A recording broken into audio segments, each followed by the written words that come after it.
We are heading into some kind of uncharted territory. This is going to feel like one of the hottest days of the year. It is, yeah. We're talking heat index values climbing around, and even some spots greater that 110 mark. It's when you mix the heat and the humidity. We've seen temperatures 94, 95 this year so far. In fact, 97 is the hottest so far we've seen this year. But as far as mixing in this humidity, it's going to be something we haven't quite seen yet. 110, again, 115 at the highest for today. And then tomorrow is still going to be a hot day, cooling things down as we get into Wednesday. Storms overhead, so still something to talk about. But then we really calm down Thursday and for Friday. That's a break at your overall work week, but as of right now, clouds still overhead. Those are going to be thinning out throughout the day. 70 degrees to start.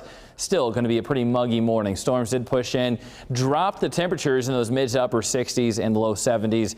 They were hanging out in the 80s before they pushed on in. So glad to see the temperatures did actually drop nicely for us, but that's not going to last long. 10 o'clock already feeling like near 90 degrees and mid to upper 80s, but then we'll be really feeling close around the 100-degree mark by lunchtime, especially as we go deeper into the afternoon. Notice the hottest conditions, the southwestern half of the state, north and northeast, still going to be hot and humid, just not going to be as hot. So we are still going to be tracking a difference across the state, but no matter what, there will be that threat, especially here in central Iowa, 110 to 115 into the southwest as far as what it feels like during the hottest part of the day this afternoon.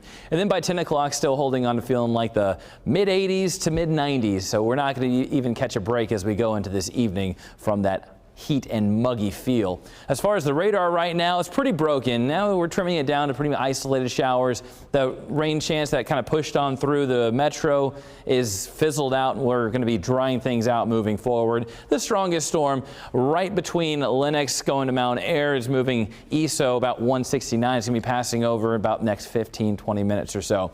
As far as the rainfall that we've seen, close to around half an inch in the metro. Farther north, Ames close to around an inch, and even seeing 0.4 of an inch near Grinnell and Newton area. But as we go through the rest of this morning, the rain chance pushes on out. We clear up as well, and that's going to open up to a very sunny day and a very hot one as well. With the south winds we have still feeding in the moisture, and of course the corn sweat, we've been hearing that a lot. The evapotranspiration, a lot of moisture pushed into the air as well. So we are going to continue with the muggy feel, and that's going to help spark some storms overnight tonight. And for northern Iowa, they're going to come in packing a punch. Along and north of Highway 20 is where we expect the strongest storms to develop, and still a chance as we go into the overnight hours for central Iowa, but that 1 out of 5 chance here for pretty much along the I-80 corridor, as you can tell. But focusing on where the strongest storms are going to be, that will be farther to the north. That level 3 out of 5 chance is going to be possible, mainly talking about very strong winds associated with this. So that's why we're talking about storms